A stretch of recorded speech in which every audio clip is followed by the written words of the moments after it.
Hey YouTube, we are Index Music. Once again, we're going to continue our series on tonal harmony fundamentals, and today, join us as we talk about borrowing from minor. Okay, so here we are in Mapping Tonal Harmony Pro. In the key is C, just using typical primary chords in C, taking that like typical clockwise path around the map to do what we usually do to create harmony, right? So what if we want to kind of mix that up a little bit by borrowing from chords that are the inside of our circle of fifths, right? If you remember from our previous content, all of the chords on the outside of our circles, like these guys here, represent chords from C major, and all the chords on the inside of the circles, these darker regions, represent chords from C minor, right? So what can we do to kind of interchange the major chords with the minor chords in this one-way street of borrowing from minor? And I say one way because you don't want to be in a minor key and borrow from major. All right, this idea that we're talking about today is exclusively for if the song is in a major key and you want to take chords from the inside of the circle. It doesn't really work the other way around. All right, so let me show you some examples of borrowing from minor. One you might have heard several times is this minor 4 chord to do that plagal cadence that goes back to the 1, right? So let's hear that again. We have C, F to F minor.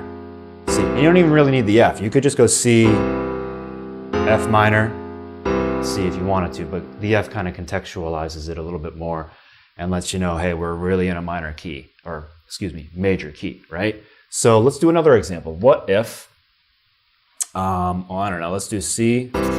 We'll do a flat 6.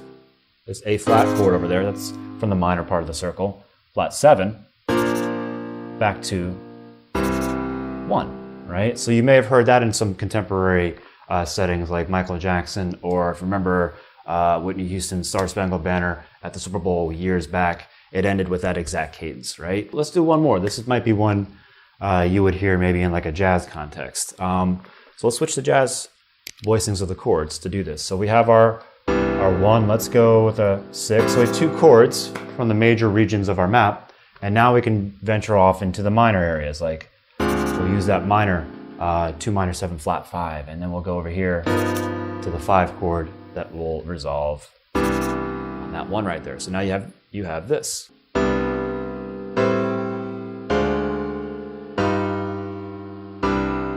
Right? Really cool sort of technique and effect you can create by not just thinking about, I'm in a major key, I must use these chords, right? So it's one of the reasons we use Mapping Tonal Harmony Pro the way we do, where we have the minor keys and the major keys like coexisting. They don't warrant their own separate versions. They don't really need their own individual maps. We kind of superimpose one on the other because this sort of borrowing, this sort of like taking chords from the minor key happens all the time. When you have everything laid out in front of you, it makes it easier to do that instead of having to go from one map to another and then back again. So that's why you're always going to see the major chords or major keys coexisting with the minor ones when you're using Mapping Tonal Harmony Pro. It just makes things easier. So we hope that clears things up on how to borrow from minor. Remember, have fun with it too. Like explore, like what would this sound like if I did this? What would we just gave you some like real practical examples today that you see commonly. But borrowing from minor is not confined to what we just did today. So using Mapping Tonal Harmony Pro, have fun seeing, just explore, throw stuff at the wall, see what sticks. And if you like it, great, use it. Okay, so one more thing to mention before we go, since we're talking about kind of meandering in and out of the major circles into the minor circles and whatnot. So earlier we mentioned it's a one-way street. You know, we want to be in a major key and borrow from minor. So let's give that example now that totally breaks that rule, right? Because there's always that in music. You kind of don't want to deal in absolutes. These are guidelines that we're throwing at you, and it's safe to follow them. But let me show you the one exception to borrowing from major if you're in a minor key. So if I'm in a minor key, I might hear chords like this.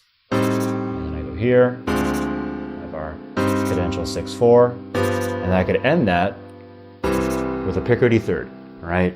So ending a minor song or a minor progression with a major 1 chord, like that. So I'm clearly in a minor key with this chord and this cadence here, and then you may expect it to go here, but instead it goes there, right? So you get,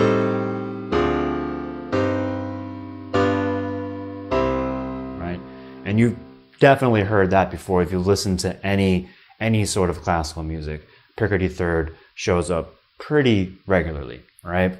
So there are our examples, like we said before. Try your own, have fun with it, see what works to your ear and what doesn't. All right, guys, we hope that was helpful. Stick around. We're going to continue the series to make all these tonal harmony fundamentals that more accessible and understandable. Hope you enjoyed. Thanks for watching.